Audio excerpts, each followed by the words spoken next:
Where does Sloan get her sense of fashion? This is how we're starting? I don't know. Just messing around.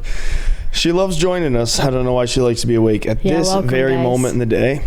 But party, party, party. Yeah, you do. Yeah, you like to...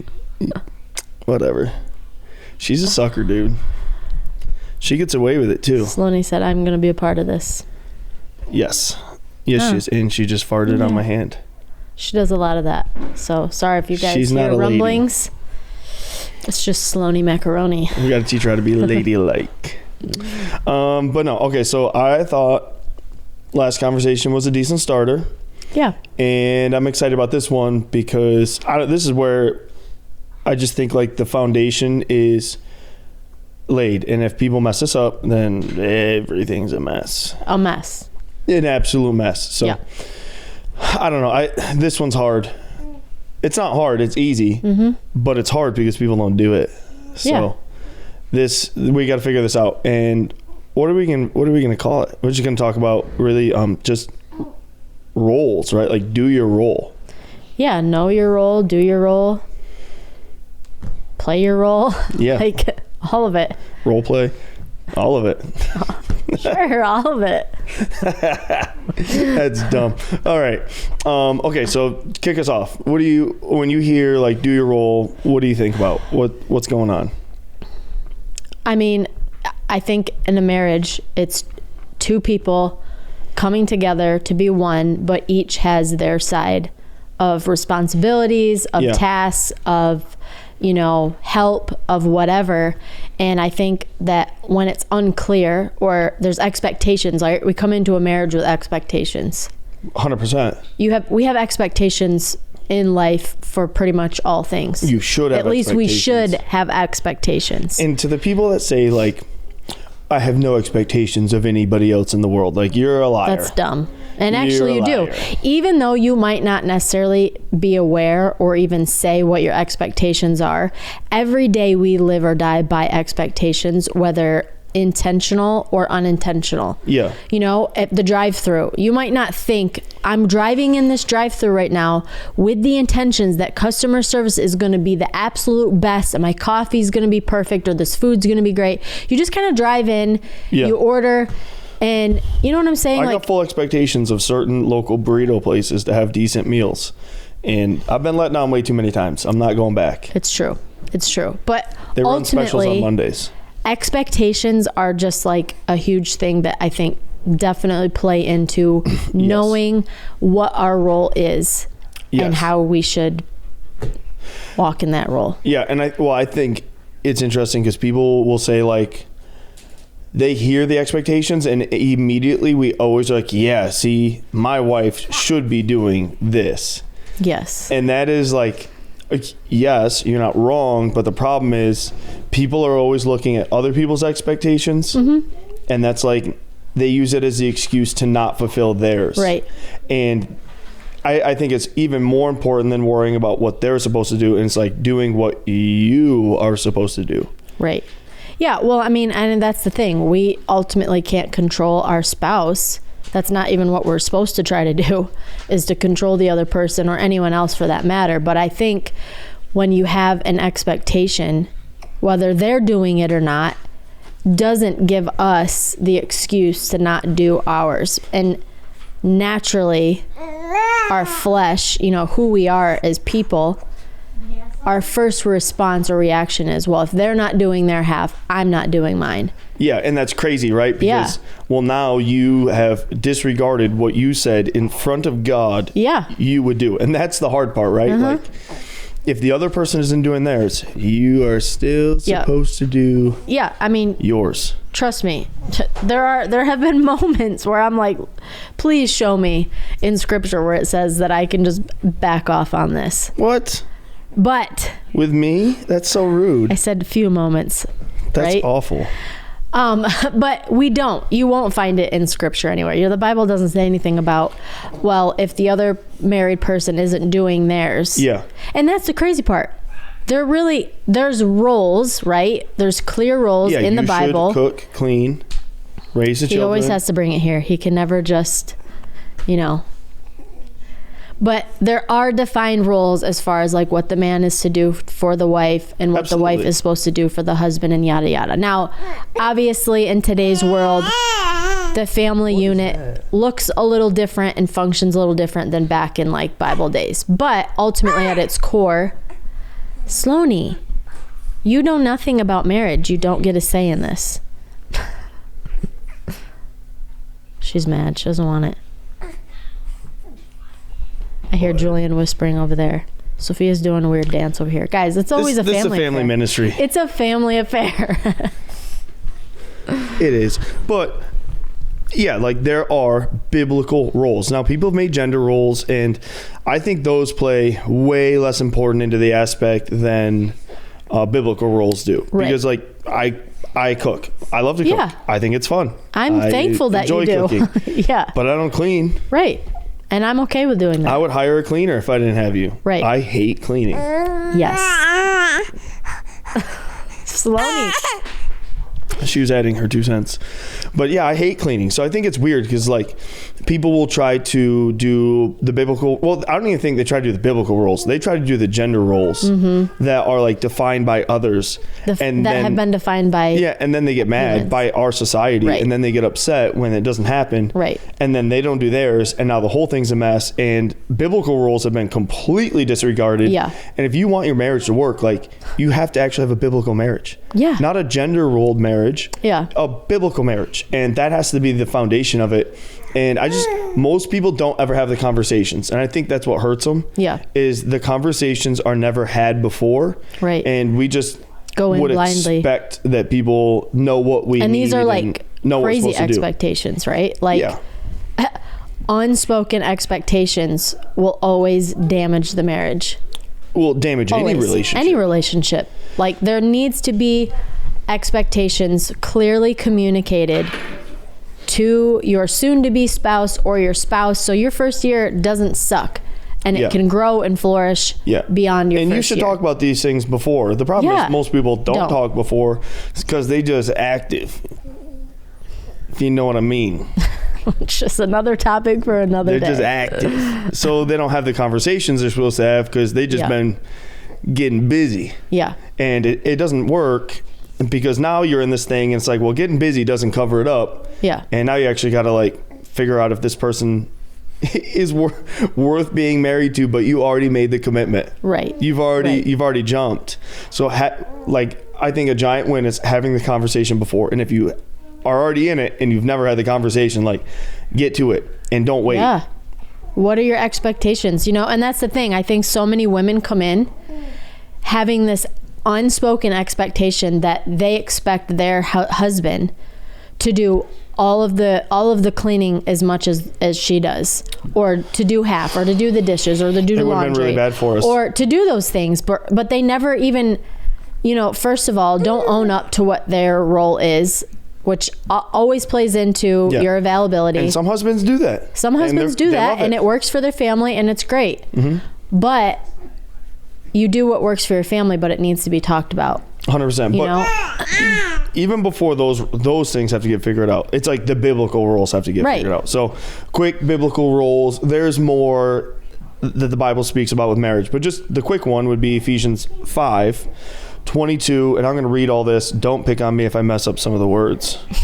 Actually, I remember I was in English class one time. You remember you used to like sit in, or maybe you didn't do this, but we used to sit in like a big circle and everyone would have to read a paragraph. what grade? It's like 11th grade. That's weird. And everyone had to read a paragraph, and then the next person would read the paragraph, and so on and so on. And I was right in the middle of a paragraph, and I was on the word like enough or something like that. And my friend, everyone's heads were down looking at their book, and my friend put his hand over my book so it looked like I stumbled over the word enough.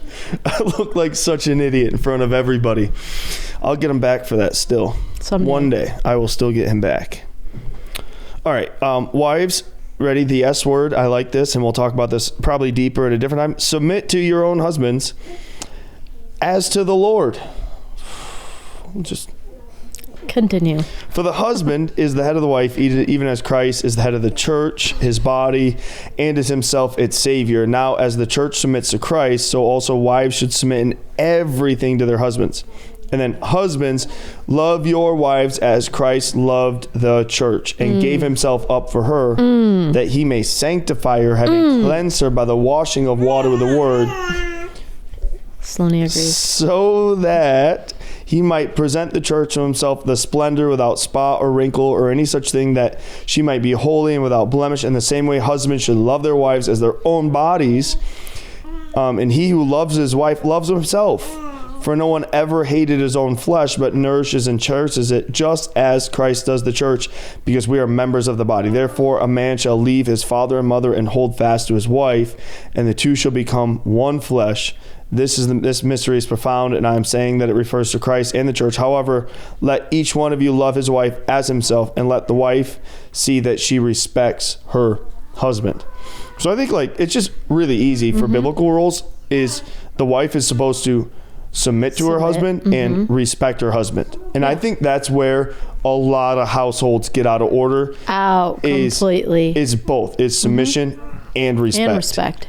And I'm telling you what, like guys can there be... There are some disrespectful wives out there. Yeah, need a bar of soap. They need a bar of soap and a cod slap liver on the oil, mouth. not... You can't say that. Kidding. We're going to get canceled before second episode. They're like, see, idiots. I knew they were like that. Listen, I'm not saying from the husband. I'll like to smack some of them on the mouth. Yeah, like for them. Be like, you don't talk to him like that. Don't do that. But it's crazy, right? Because if a man doesn't have... And we'll go all the way around. Don't worry, ladies. Yes, but if a man doesn't have submission from his wife... Yeah. Then it is like emasculating. Yeah, it is. And look, some men won't... Really? Hold on. I'm passing her off. Just lay her right here.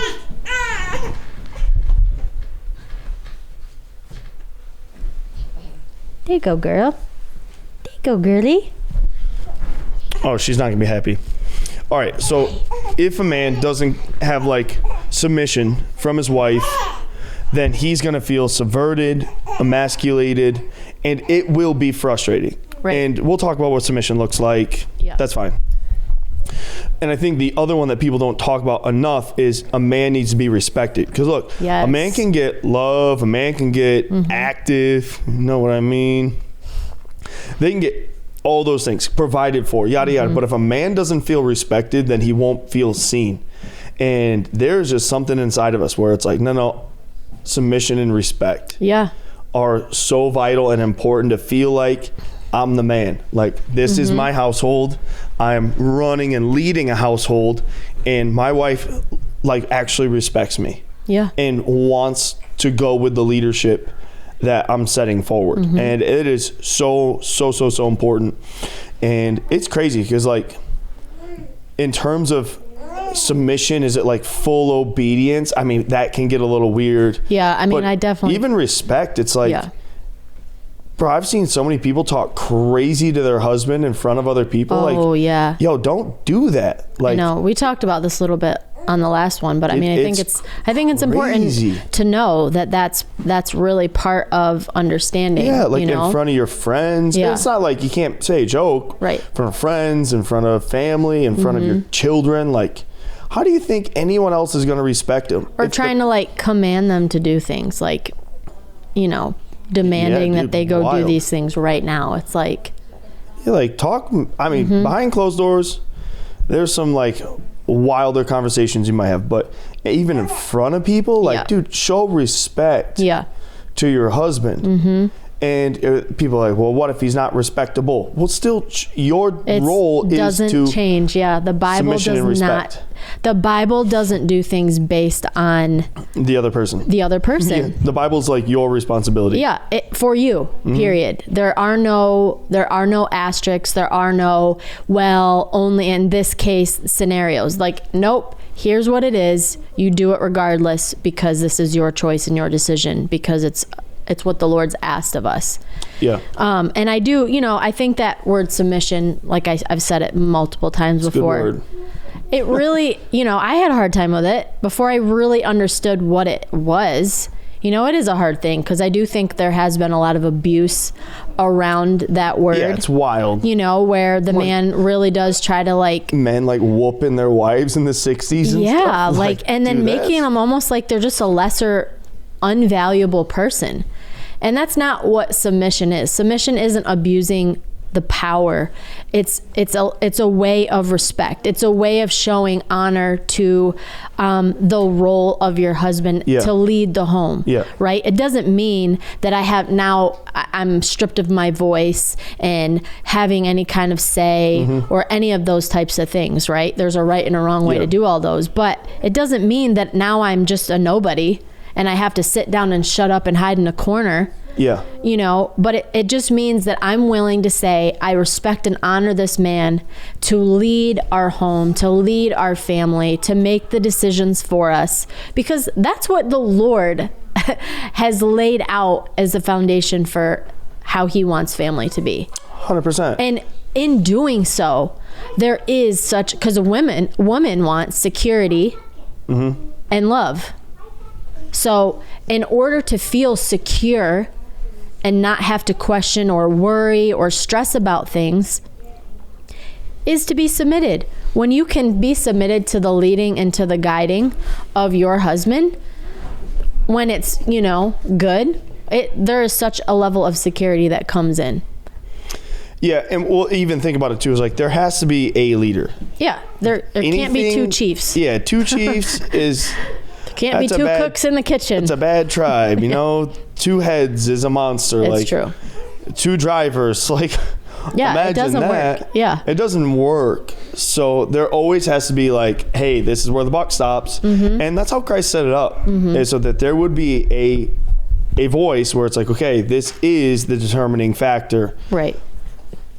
But at the same time, like you said, it's not like there's no voice to be heard, there's no conversations to be had, like that's all very important, but you know, respect is huge. And here's the crazy thing too, ready, is like, this is the conversation, because respect is seen differently to each person. And there might be some like underlying things that happen in their family or XYZ, and it's like they don't care about what you think would be respect, but how they see respect is completely different to them. And it's super important to make sure that those conversations, well, how do you feel respected? What does submission look like? And having genuine conversations about this is super important. But to sit and be like, respect is these 4 things. Well, that's not fair, because it might be 4 things to us, but not 4 things to you. And that's a completely different ballgame. And then on the flip side, like, there's 2 things in Ephesians 5 in this section of scripture that men are supposed to do. Number 1 is supposed to love your wife as Christ loves the church, which is insane. And then to nourish your wife, which is important. So remember the conversation we had with Joel and Amy? Shout out Pastor Joel Stockstill. He's incredible. Just follow him wherever, because he's the man, the absolute man. I love Joel Stockstill. Shout out if he ever sees this. Great guy. We got to hang out with him at his house a couple times, and he mentored us for a while. He's incredible. I love him. But he was saying like he sees his marriage or his wife like someone who like that's his main project in life, and not let me like say that fully is like where it's like to help her fulfill her dreams and goals, to make sure that her heart is healthy, to make sure he is a main supporter. Like that's his biggest work or project in life is to like make sure that she is nourished to fulfill everything that God has, and her heart is pure and safe and protected. And if he can do that, then well, look, he's taking care of a biblical role, and his marriage will be better. Because if she feels safe and protected and nourished and all those things are taken care of, well, she'll obviously submit and respect her husband. And look, some of these guys, they don't get submission and respect because they don't nourish, and they don't love, They are like screaming, "You will submit to me," and they're like, "Bump they're just jerks about everything." Bump you, dude. Like bum. Well, and this is what I really love about it. God knows what he's doing, so that's why he says what he says. Because when both parties are actually doing what they're supposed to be, it's easy. It's a natural thing that takes place. I don't have to think about being submissive when I feel that I'm loved and being taken care of. It's a natural thing that happens. It actually becomes a desire. You naturally want and desire to do those things when you're doing your role.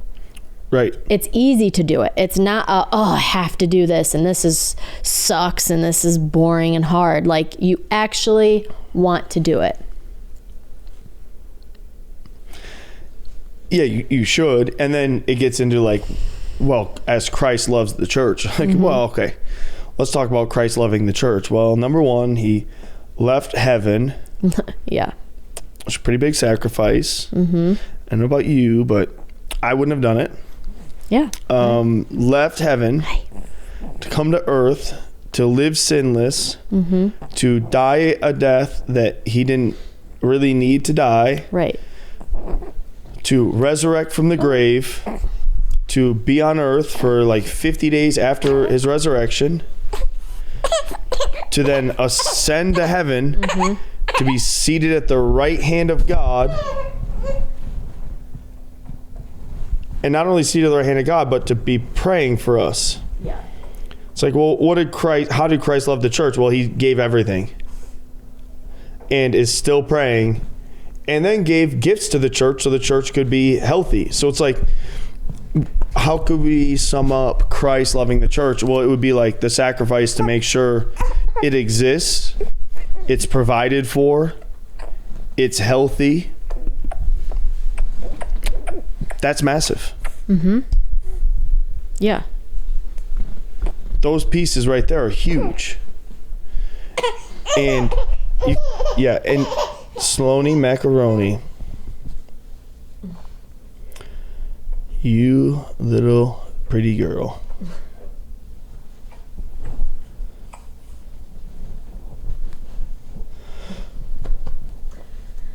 So, really, I guess, like, when you are willing to have a massive sacrifice for your wife, continually, for her health, well-being, and nourishment, well, then guess what? You're going to be respectable and submittable to. Yeah. And that's the reality. But like a lot of guys, they don't feel respected, so they won't nourish. They'll just be mean. Well, this is all cyclical, right? Like, if you do your role, she'll do her role. And if she does her role, you'll do your role. And if you come to a point where they stop doing their role, continue doing your role. Yes. Continue. Press through that. Don't go to that same level, because you're only going to create bigger problems. Yeah, you're out here being petty Betty, but at the end of the day, it's like, well, you aren't doing what God told you to do in the marriage. So who's at the wrong? Right. Well, no, now not only is she or he in the wrong, but now you're both in the wrong. Right. So congratulations for jumping into being wrong. Out of your feelings. Yeah. And look, it is a work in progress. There's not like I can't say that. There's probably very few marriages that have perfected all of this. Right. It's like things and I'm happen, sure that they're old. Emotions happen. Yeah, and they're probably like elderly. I don't even know with a lot of the elderly though, like they don't even sleep in the same bedroom half the time. So it's like, really, are you doing good? I know. But what I hear from healthy marriages of people who have been married for, Sloan, you're making this very difficult. Yeah. You always hear them both talk, and the man always, or the woman always says how loved she felt from her husband. That's always a big one. Yeah. And it's crazy, right? Because I'll see guys and they're like cheating on their wife, and it's like, it's crazy because like, well, she just doesn't XYZ. And it's like, well, if you put half the time back into your wife as you do like your Snapchat or that harlot running around, then you're like paying attention to, like, put that same energy into your spouse, and you don't have to worry about like ruining your whole family. Right. It's an effort thing from both people. And a willingness to like change from both people, because at the end of the day, like, two are one flesh. And here's the thing that they both do: they form their own family. So it's like, you have to form a family. You are not what you were. You are not by yourself. You're not, well, this is how I've always done it, or how we always saw it done. No, you are forming a family. Two people coming to be one, where the man's job is to love and nourish, to love like Christ loved the church fully, and to nourish, and for the wife to submit and respect her husband. Say it again. I'm not going to. See, there you go, right there. Non-submissive and disrespectful. See? There it is, right on display in front of all my friends. What a jerk. But no, and it's not hard. Like, it's not hard. It's hard if you got into marriage for selfish reasons. If you got into marriage because, and there's a lot of Christians do this, right? It's like, well, it's better to marry than burn. Well, if you just got into the marriage because it's better to marry than burn. Because you were living in sin before. Yeah, because you were like, and well, now you got a heck of a lot of problems to work through, and you're stuck with them. Like, not that I would like to give anyone the pass, because obviously, like, sex before marriage is a sin. No, like, it's a sin, period. But like, if you're only marrying them because you had sex with them, just don't just run away, dude. Like, just I would rather you be single and working through that issue than to be married with a complete bum. Absolutely. Or a woman who will never submit and respect. Like, it's better to run. It's way better than just to marry somebody because you messed up. Messed up. It's also funny, is like, people, well, we messed up. Like, what'd you do, trip? Like, that's not like a oops. Like, it's never been putting my pants on in the dark, and I doing it every like night fall for the over. last 8 months, but it's, oh my gosh, oops, we messed up. I don't know how we got to this place. Well, you went to the same house and you turned the and you went to a place that you were alone. I mean, some people are weird though. Like, it was in a, like, we weren't alone. It's like, all right, you're even you got problems. This is called self-control. It is a massive red flag about their fruit of the spirit, and maybe run. Or draw some really strong lines and figure out, do I marry them because they're worth marrying? Or do I just cut this thing off and go and get right with the Lord? No, I mean, you have to decide. So if you are someone who is in your first year of marriage and it's been a rocky one, it's been a rough start, listen, I just always tell everyone, you don't have to have a sucky first year. You don't have to have a sucky year. You really don't. I just think, like, any part of marriage where it's sucky, it's like, it's because you're selfish. It's because you've become selfish. You've stopped taking responsibility for your role, and you've muddied up expectations or have not properly communicated. Because let's be real, I think our expectations change too as marriage goes on. So your expectations for the first year of marriage might change by year 10. It's true. And I think it's smart and wise to revisit those expectations and clearly communicate them. If your spouse isn't doing something, maybe there's something that you would like to see more of, and they don't know, they're not going to do it. You have to communicate those things. Over communicate with what you desire. And then after you get through the biblical roles, like, we'll start to figure out that other roles and the expectations with them. So, like, well, who's going to cook? Who's going to clean? Who's going to work? Who's going to, like... It's okay to talk about those things. No, you have to talk about those things. Like, figure those things out and do it early. But I do want to say, listen, I don't know. Get you a good cook. No, I'm not talking about that.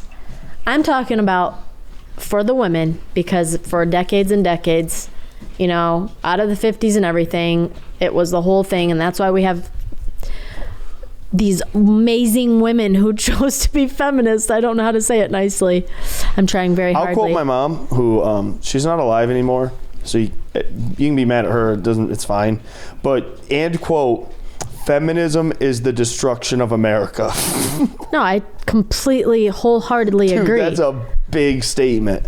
I'm trying to be loving. Oh, I just gave you the out. There you go. No, anyway, fully think that's why it was birthed, because there was a level of that role being abused as far as like gender and all that. Now, so you think it was an overcorrection? Is a massive overcorrection, because now it's destroying who a woman can actually be because of all this stuff that's going on and what they're trying to push and everything. And these children, I'm just telling you guys, my kids are so distracting. Look, I got Sophia $13 crawling around the floor. I got Julian over here. I got blessed with $13. I got crazy. A note. Can we go to Wendy's? Wendy's is crazy. misspelled 3 times. Kids, I'm telling you. We'll talk about it later. Oh my word. Anyway. Yeah, we'll have a parenting one later. But if you're a wife who has the amazing privilege, and that is exactly what it is. Having a man that can cook for you? No. Who has the amazing privilege of staying home to raise your kids or to work from home or whatever, but then want to sit there and complain that your husband does nothing when he goes and works a 40-plus hour job. I'm talking about like a real career, right? Not like they work at Wendy's for 2 hours out of the week, but a real job, right? Yeah. And then they come home and the house is a freaking hellhole and it's a mess and the kids are a mess and you're complaining about this and that. Like, don't do that. Don't do that. It's an understanding that if you get that privilege, then your role might be a little more hefty on the homestead, okay? On the homestead? Little house on the prairie? No. You better be making beef broth, bone broth, your own growing milk your own and vegetables. butter. No. But honestly, like, I'm sick and tired. A little rant here. I'm just sick and tired of like stay-at-home moms who sit on their couch all day and don't really do anything, but then Scroll complain. the talk. Yeah, but then complain that they're the only ones who have to do all the work, but yet their husband's the main breadwinner for the house. Yeah. And comes home and then is expected to do the laundry and feed the kids and, you know, do all the stuff while she continues to sit on the couch. Yeah. Well, look, at that point, that man's not going to feel respected and there will be major issues. And the major issues can get covered up for so long. Until but they will cross a threshold where they are not covered up no more and it gets hit hard. Yeah. And it's just like, just deal with it. You know, just deal with it.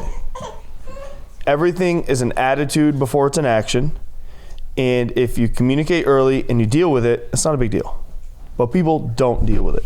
Right. So, you have anything else to say about this? Well, I do, but these children are getting to me. I feel like it's a good spot right here. This is perfect. Right here. We'll talk more about this. We'll talk more about this. We'll jump into this. But hey, send comments, send questions. Yeah. Respond about how feminism isn't bad. I don't know. Just have fun. Enjoy. It is bad. Hit those comments, subscribe, share it with a friend.